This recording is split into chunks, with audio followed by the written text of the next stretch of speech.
TETची शिक्षक पात्रतेची परीक्षा रद्द झाली याचं कारण पेपरफुटी। म्हणजे आता शिक्षकांच्या पूर्वपरीक्षेचा देखील पेपर फुटतो, म्हणजे इथे कोणी सुरक्षित नाही आहे। या अगोदर CBSE बोर्डचे परीक्षेचे पेपर फुटले, नीटचे पेपर फुटले, स्पर्धा परीक्षांचे पेपर फुटले, पक्ष फोडले, खासदार फोडले।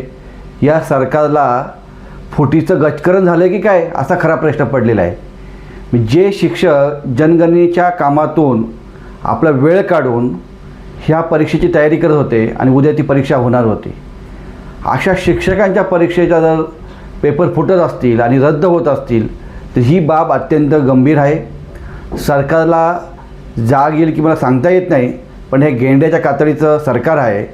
यांनी आत्तापर्यंत ह्या अशा परीक्षांचा खेळखंडोबा केलेला आहे।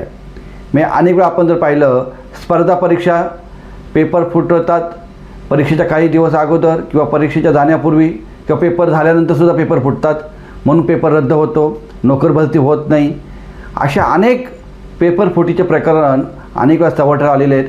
पण ज्या पेपर फुटीमध्ये जे सामील आहेत, जे आरोपी आहेत, त्यांच्यावर आत्तापर्यंत कठोर कोणतीच कारवाई करताना दिसत नाही।